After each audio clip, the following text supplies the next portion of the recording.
Chris Keys for PremierGuitar.com. We're with Brian of Silversun Pickups. Brian, how you doing? Good, man. How are you? Good, man. I'm glad the weather has kind of breaking up for a little bit. It's been pretty crazy. It's last couple of shows. This is the beginning of this tour, and it's been all in the south. And when you see a little bit of a wet mark, you might want to run for it, because these storms aren't like the ones back in LA. That's what Eric was saying too. He said last night or 2 nights ago that New Orleans, you guys got dumped on real hard. I was taking a walk today in Nashville, and it was completely clear and everything was lovely. I was about 6 blocks from the hotel, and I had to run with 15 people into a parking garage because it came like crazy. It came from the ground, like it actually shot up.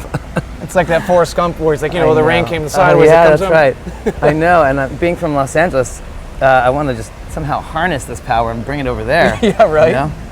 Clean up some of the air. But enough to talk about weather and weather's good. Cumulus clouds. Yeah, Let's get into guitars. Get nerdy. Yes, absolutely. This is kind of the one. No. Okay, as you can see right now, our old guitar tech and I named all these after James Bond people. I didn't know if that was just with the crew or with the actual band. It was my guitar tech and I did that, and made it so much more confusing. I thought I was getting the Sheraton, and I forgot that I named that Daniel Craig, and I kept asking for Roger Moore. So don't do that ever. Name your guitars what they are. All right, here we go. See Mr. Craig. Daniel Craig. Literally, the first 2 tours, this was the only guitar I played. And this is a 1994 Sheraton, basically, a reissue. And it was Christopher, my drummer. Oh, really? Yeah. As all I had was this sort of Jaguar reissue that I really loved, but it was it was temperamental for some of the stuff I was trying to do. And he had this, so I immediately just kind of took it. And then we kind of, I think these like Antiquity pickups we put back in here and kind of hot rodded it. And for some reason, in the early 90s, these reissues just sound awesome, you know? Like the casinos and these, I just absolutely love it. And usually with these semi-hollow bodies, like they're a little out of control. Yeah. This one never felt too crazy. Yeah. Like I play these in an unconventional kind of way. Yeah, with a lot of effects. Weird. Yeah. Everybody's scratching their heads. I don't understand things. I just, does it sound good? Does it feel good? That's it. So is Daniel Craig technically yours now? Have you been playing it long enough? Funny enough, it's been so long that I one time I went to Christopher during the rehearsals for this record, said, "Should I buy this?" And he's like, "It's yours." So this guitar used to frustrate my guitar tech so bad because this was the only one I'd bring on huge tours.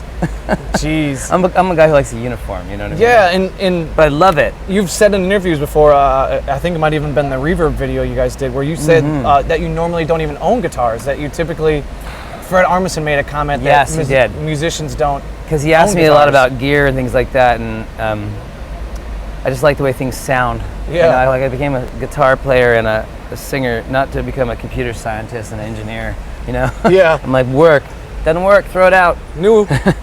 Yeah, but I did buy this in Nashville, actually. Oh, really? Yes. I always wanted one of these things, and we were on tour with Muse. It was like a 65 non-reverse Firebird. And this was the second guitar I ever bought. Wow. And I really was freaking out over it. I was like stressing. I bet. And we were playing with Muse at the stadium. This one must have been 2010. Yeah. And I kept going back and forth to Groons, is a place here in Nashville. Yep. I kept going back and forth, going, I want it. Finally, I talked myself into getting it. And I was sweating it. And I remember thinking, I'm so proud of myself.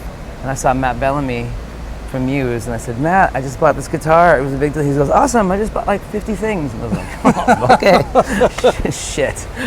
What do you like about the solid body? Obviously, this is way different than the Sheraton. Honestly, I just love the way it feels. It feels so wonderful.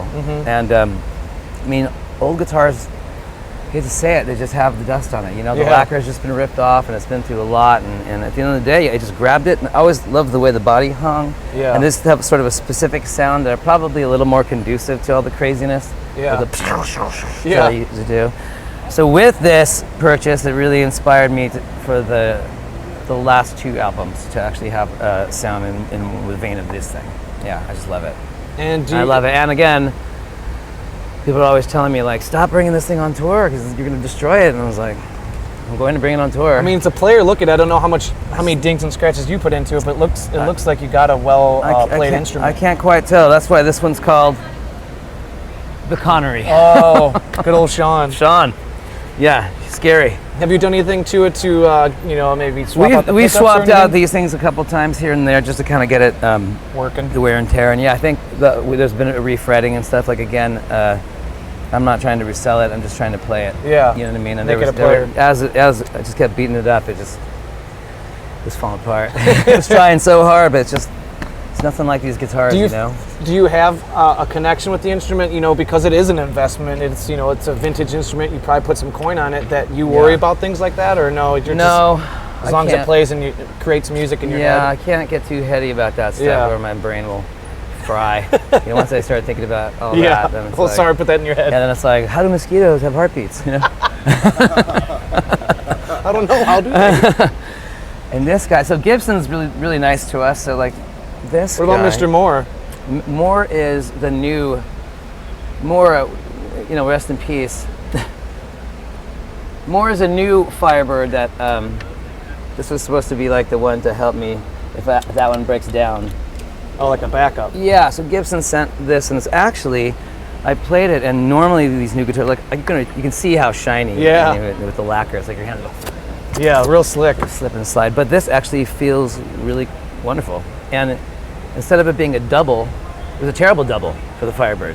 And ended up being its own weird world. Yeah. And so we started switching this out for other songs. Do you know off the top of your head? It sounded better. Yeah, the song Dots and Dashes. This just sounded better. And there was a song called The Pit where half of it sounded better. And the other half sounded like garbage. And we just tried to get away with it. We're like, no, I can't do it. That last half is just... I was going to say, what part was the bad part? The second God. part? Because there's so much swirliness, and this thing just went like... It's supposed to have it's just all this reverb and this kind of crazy sound. Mm-hmm. And I just kind of hit, bing, let it ring out, but it has to die a little bit. And so I would just go, and it just kept going. I think it's still going. Somewhere in Europe, this thing won't shut up. But yeah, I love these guitars. Now that you've got the regular Firebird, or I guess in technical terms, the reverse Firebird, do you have the preference to the body style that you like more? The non-reverse versus the reverse? I like the non-reverse. Yeah. I just sort of do. I'm getting used to it. You'll talk to Nicky. Nicky plays Thunderbirds pretty much primarily. Yeah.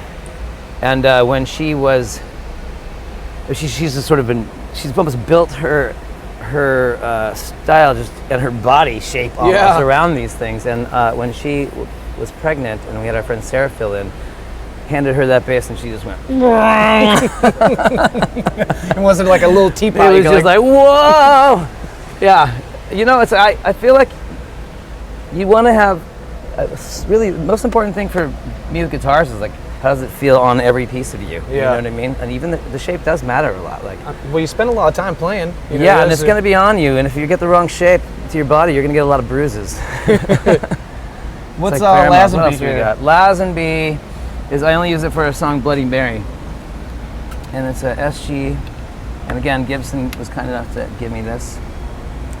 And it's also kind of, for one song, it's sort of been brutalized a lot because I just go crazy on this thing. Yeah, I love it. And it's probably about 6 years old, and it already feels different. From the day we got it, it's already starting to find its own. You know what I mean? It's like sediment or something. Yeah. It's just And so I only use it really on one song. I have used it accidentally on a couple songs because I just forgot to change out the guitar. I was like, I'm fine. I'm too far away and I'm too lazy to go get it. You got this, is that? Because Bloody Mary is kind of very my Bloody Valentine, so the whole thing is just Kevin I'm Shields, constantly doing that, you know what I mean? I'm not strumming like he is, but I'm just doing you know what I mean? So I needed this guy, and this is the perfect one for it. I needed something a little shiny, shimmery sounding. And, all right. And something that would kind of can sustain at least through one song, like a beating that it kind of does. Did you put the tape on there as a fix, or is it something to catch your hand on? No, fix. Okay. It's a little tape. You'd be surprised what tape can do. Gaff tape, man. Nicky. Gaff tape. Gaff tape cures everything. Yeah. And there's just a bunch of same old things, some backup guitars, some 335s, just Midtown, which actually I really like. I actually only use it for, oh no, that's the Brosnan. We never touched the Brosnan, ever. Why is that? Those are the worst movies. Oh man, dude, there's gonna be some hate. These movies suck. Pierce Brosnan. 90s wasn't a good time for Bond. It's not his fault. You still got a guitar in the boat, This is the Dalton. Dalton makes an appearance before Brosnan does. If Brosnan comes out, then somebody stole something. Jeez. Yeah, this is a Midtown, which is basically like a semi-hollow body, and I don't know if they even make these anymore. It's sort of like a thinner body, and the Do you like that? Yeah, I use it for. Body? I use this basically for one song called Nightlight, and it just has a good feel to it. It's a lot as wild as the 335, the Sheraton that I use, but it's got the dust on it. Yeah. I should really use it for more songs, but meh. What tunings are you guys playing in? Or this one specifically? This one's all the way tuned a whole step, and the SG and the Firebirds are tuned half step. Okay. And then if there's lower tunings than that, there's a couple songs where like one stringer, that might be down, and if we have the guitar on stage, I'll just do it, or if the song's coming up, our tech will just put it together, but nothing. It's basically normal, half step down, full step down, and then little oddball things once in a while. And I'm sure there's parts where you don't want to be out of tune, but you happen to be out of tune.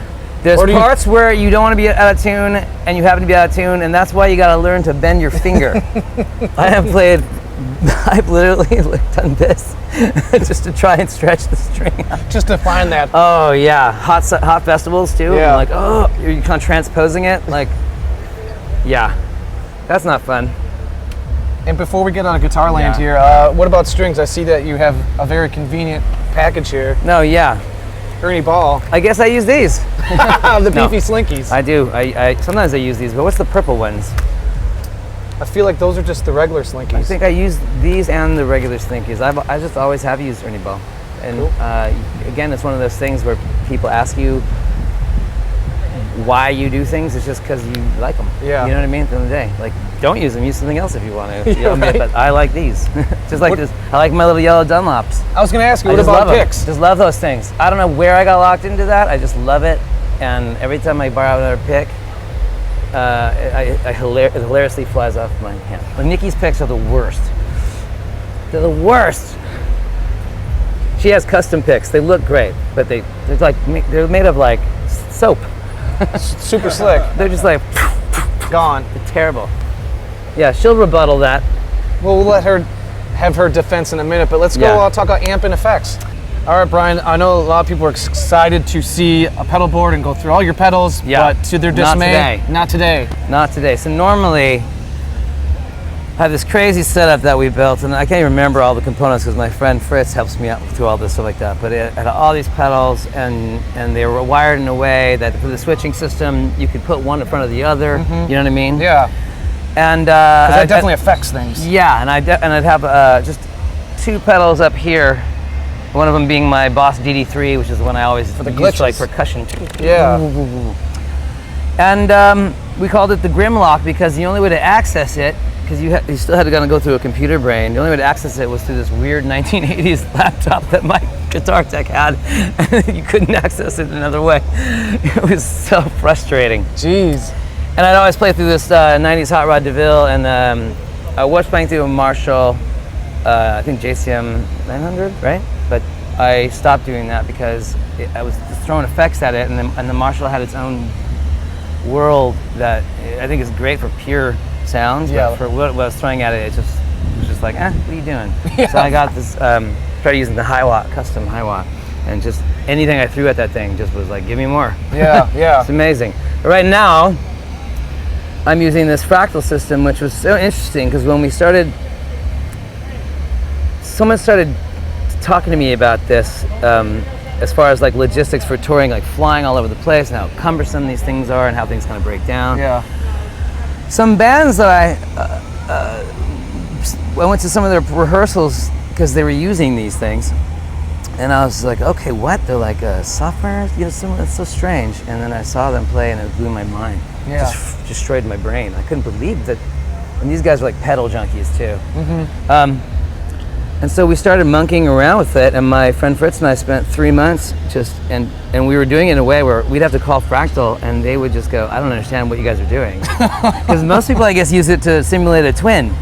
And I was like, we'll just get a twin. Yeah. I'm trying to get two sounds coming from this side and this to zoom in, you know what I mean? Like I want a big night, it's just craziness. And so we just spent all this time almost like mixing sounds. So strange. And then I was wondering how that was going to come about, and then we started playing shows, and it was amazing. Yeah, you should be like a beta tester for them. It was amazing. Any future firmware. It was really great. It's been, I gotta tell you, it has not failed once. You know what I mean? Like there's like little things here and there, but it's pretty fascinating that I can show up with a suitcase and a guitar and play an arena. Yeah, and you don't miss it. Do you not miss like, you know, having the pedals and interacting with things? Well, sometimes I'll have, what I'm going to do for the last bit of the tour is like I have 2 speaker cabinets that are actually gonna be stereo, but okay. I've had the high watt and the up here for like stuff like that. Right now on this tour I just have this for things to come out on. Mm-hmm. But yeah, I do in some ways. It's sort of, this is great for that, this is great for that, you know what I mean? They're both, like this is just really convenient right now. Yeah, does that make sense? Like I can fly and it's not gonna like cost us $1 million to get this like 300 pound. Well, without diving into each patch or each song you have here, but basically, yeah, I'm sort of simulating all the other things before, like, like these old tube screamers I love, like still going through the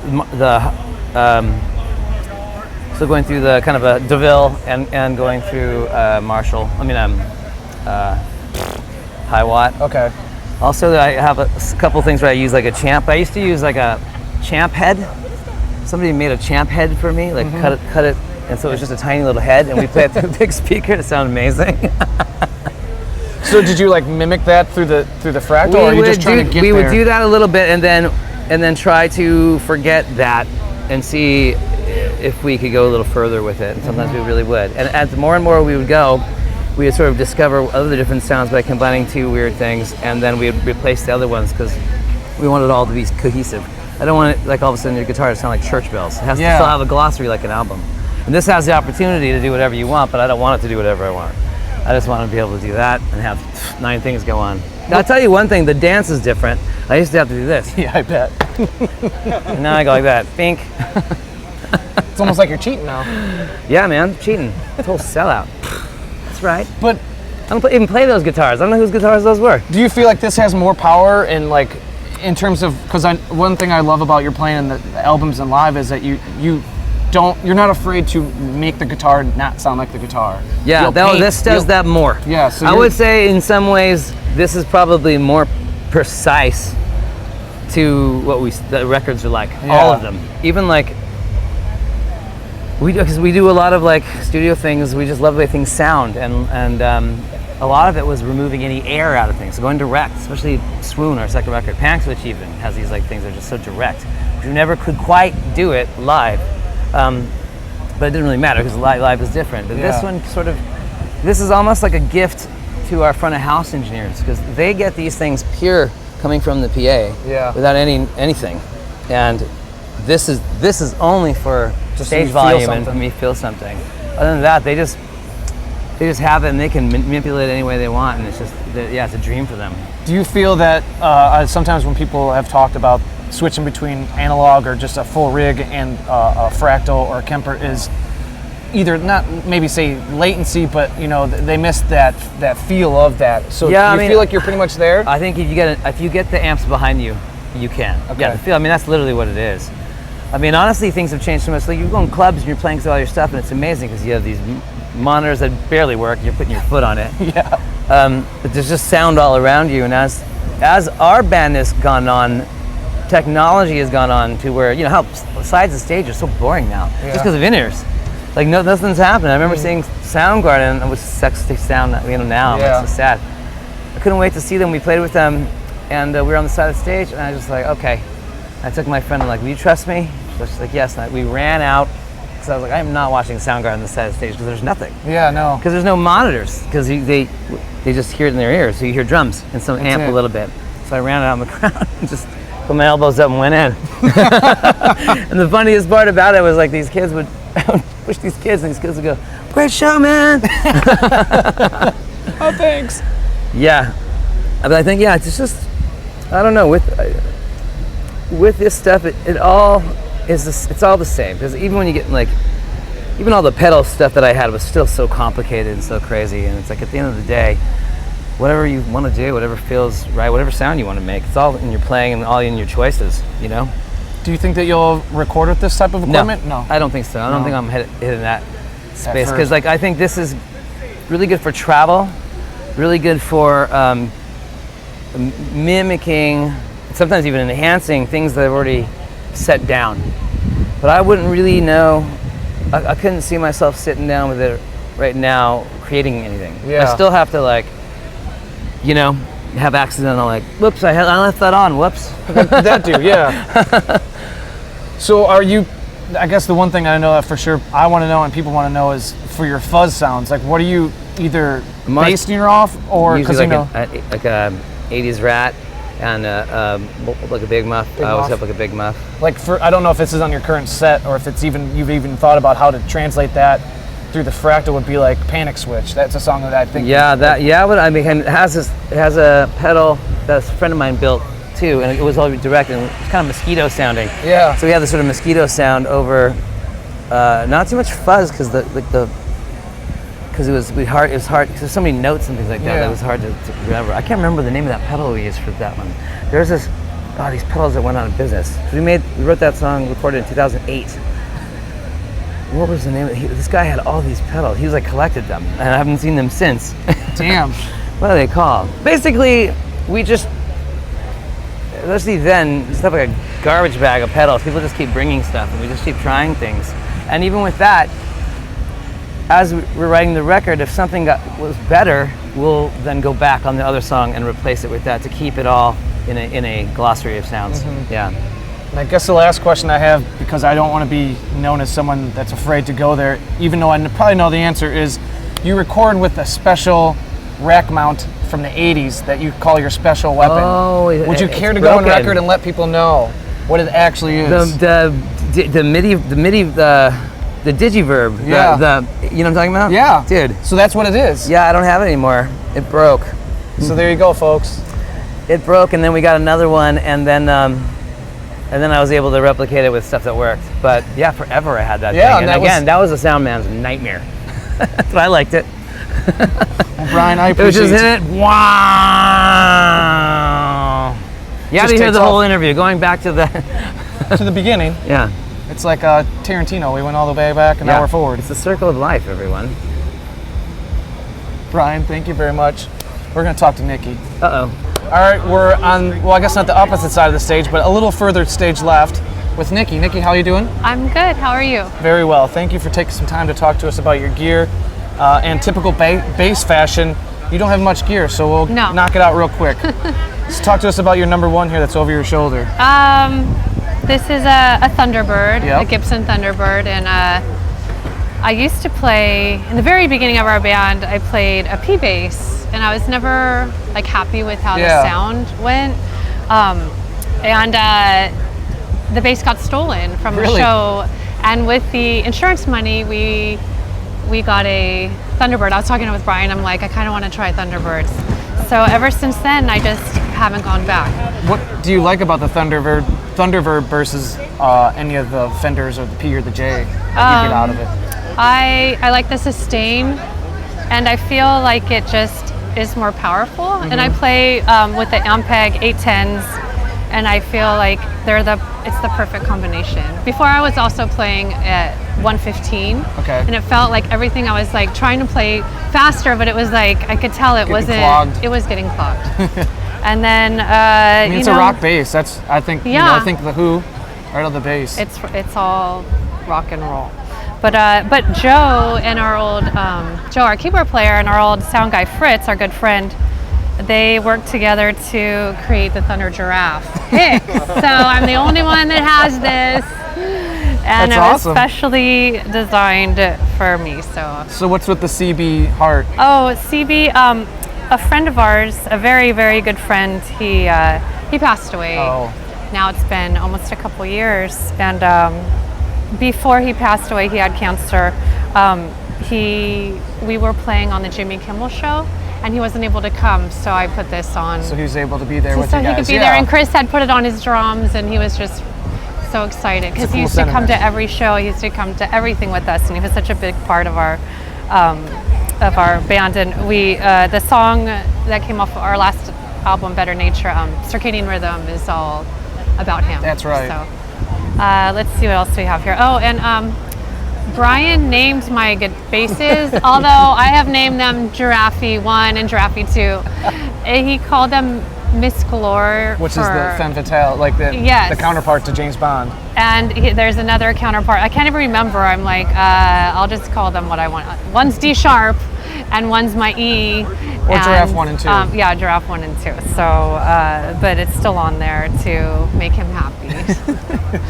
And what else? Have you done anything special to the bass? Had to change anything out or upgrade any parts, or has it just been perfect? No, I haven't. I've been happy with how Gibson set it up. So, no, the only thing I have to make the, I use whiteout. Yeah. To make the dots a little bit brighter, because when it's dark, I can't see. And then I start getting nervous if I can't see. No, you don't want to be like that. And I don't want to be nervous, because I'm trying to play it cool. So.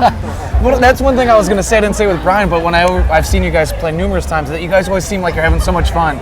You both have such big smiles, so it's. It is. Well, so it's it fun. Never comes off as being nervous. It's fun because I can see the dots. I've got my giraffe with me, but yeah, and sometimes the guys say, how about trying another bass or another type of Gibson, and I'm just happy. Yeah. So I'm like, no, I just want to play broke, this why one. fix it? Yeah. So maybe someday, but so far, and it's weird now because the Thunderbird headstock is so top heavy. I'm just used to standing a certain way, so when I do play another bass, then all of a sudden you're all off. Now that's lopsided because I'm so used to what I'm. It's almost like your stance and your style and your technique is formed because of the Thunderbird. Yes, and I used to play live a white one a lot more, but because the white, it takes so much more paint and shellac, it's a lot heavier. Yeah. And so I tend to use these ones. And actually, another one I used to use had no finish on it at all. But it's hard when we play during like rainy weather because then the humidity. It'll soak up. So this one is actually, I play two that just look alike now. And actually, our friend MT gave me, this is a couch strap, and he had done some work with them. He does graffiti in LA under school phone, so I always love wearing his strap. So it's good to support your friends. I know, that's what we like to do. And speaking of support, bass strings, you got this Ernie Ball Slinkys. I've used these. So once again, once I find something I like, not changing it. Then I'm like, why change it? So here we are, Ernie Ball Slinkys. 50 to 105s. Yeah, I mean, I can't remember yes, this is it, but I don't remember offhand. I just was reading it. Of course, 50 to 105. But yeah, regular Slinkies. I always remember because it's the lime green one. Yeah. Oh, and I see lots of other bands have. I'm not the only one. So must be something good about this. Are you changing your strings often, or is it? I was just talking with our guitar tech today about it. So, I probably like them change. Well, I was trying to ask him because I'm also trying to be environmentally conscious. Yeah. So we were talking about once every 2 weeks to switch. Yeah. Maybe I should. I don't know. What do you think? Because I like them to sound. I've heard from different bass players. I've heard guys that say they don't break or they don't change them until they're broken or yicked. I've broken one once. I remember this in Exeter, England.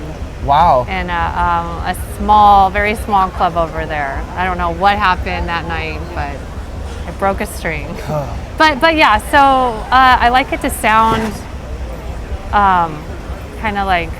I think it sustains better and it sounds more raw when they're a little newer. So I just don't like it when they start to sound dull. But again, I'm not too picky. I mean, that's why I don't even know. I've been doing this for 17 years and I don't even know how often I change strings. So, but it did just come up today. Speaking of picks, Brian had some not so nice things to say about your picks. He says that he's not a fan. He said he's not a fan. He says it's like soap.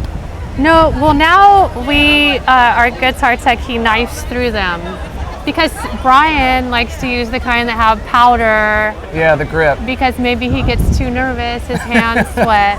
He needs whiteout on his dot marks. But I've been having these picks forever, and I don't think this company makes a powdery one, or else I would have done that. But I have a little drawing I did a long time ago of a band that never quite got off the ground, but we had picks And you had artwork. And we had artwork. Our friend Doug, we really wanted our friend Doug to be in it. It's me and 2 other girlfriends of mine. And we said, Doug, we'll name the band after you if you join. So it's called Stuck on Doug. And I still make these picks, but he passed away years ago. But it's nice to remember him. We named our EP Pikel after him. That was his nickname that he had given himself. So I guess I'm a creature of habit. So once I find something I like, and even if they're slippery, now we have solved the problem by just knifing them every day. So yeah. Is there what else would you like to? Dark secrets. I think we got it covered with basses, strings, and picks. But we should talk about these creatures of habit, because I've seen you guys, and I always see the SVTs up on there. Yeah. So you've had those again. Yes. I used to use a Gailey and Kruger, and I loved that. Mm-hmm. But then I was introduced to SVTs, and then I love those more. And I'm surprised, actually. I just checked because I like playing the tube amps, but I was like, did we have to go to solid state? Because I know on tour it's hard to keep tube amps running. So we have, this one's my main vein, and then this is a backup just in case. And do you record with this one? Is this one like you would record with, or you got different gear? We probably bring that. When we record, it's just like, there's usually always a SVT Classic and the 810 cab. So usually I don't actually have to bring it, but that is what I record through most of the time. But yeah, and look, there's Skull Phone again. Yeah. And is there any way that you EQ an amp? I'm sure it changes every day inside and outside venues, but like to get a certain sound, or like, I know that one thing I really enjoy about your tone is that not only does it cut, but it's also very low end, and you can still feel the bass, where a lot of times bass gets either lost, or with effects it can lose its core sound. Speaking of effects, I don't like to use too many effects, because over the years I've learned the bass is just supposed to be the bass for the most part, unless you're going crazy and then you use that woolly mammoth. Oh, we'll get to that. Okay, we're still getting that. But we have written down so we don't forget. Right. These are some basic kind of in the ballpark. As you can see, it's around. But yeah, for each show, we switch it around so that but in general, we just write it down so then you don't have to remember. That's a good idea.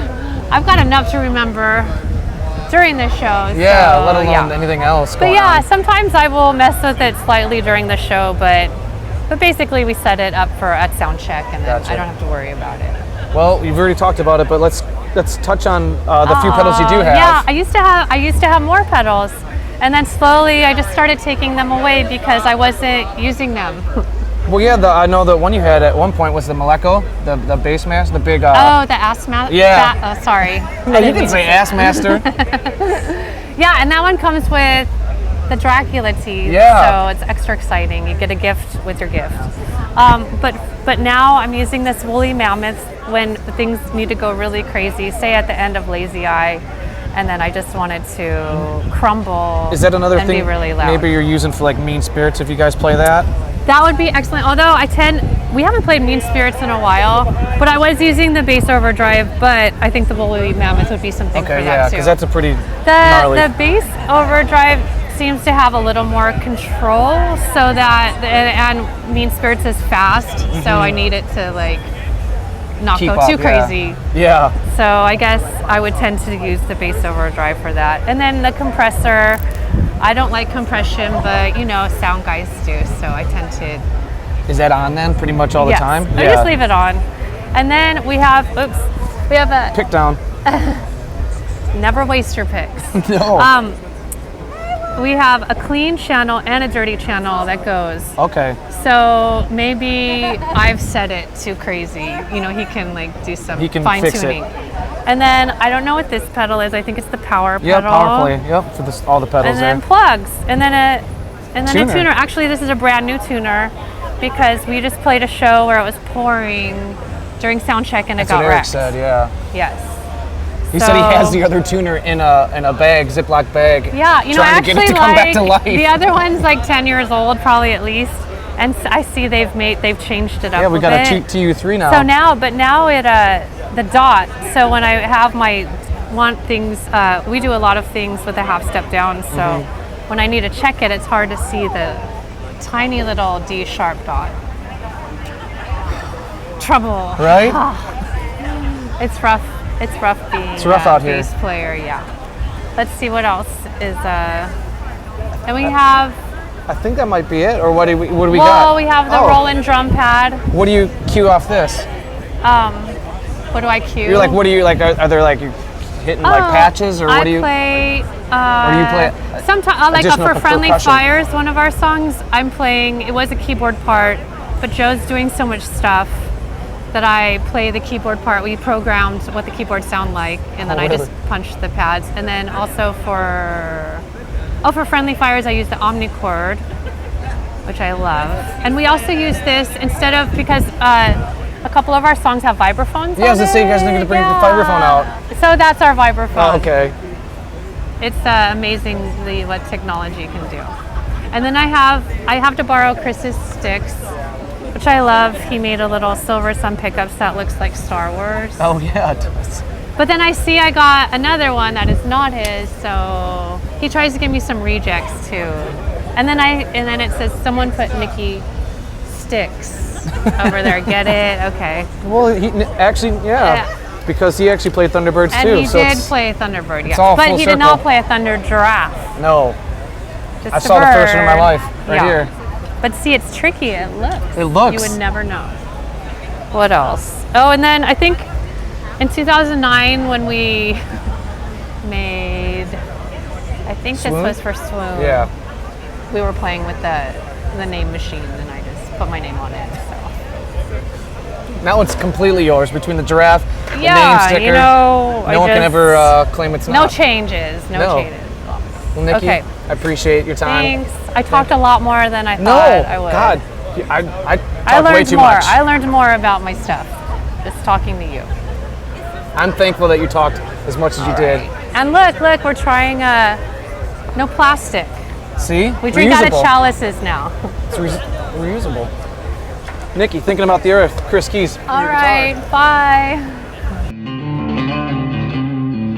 Don't forget to sign up for PG Perks, your all-access pass to exclusive gear giveaways and discounts on PremierGuitar.com.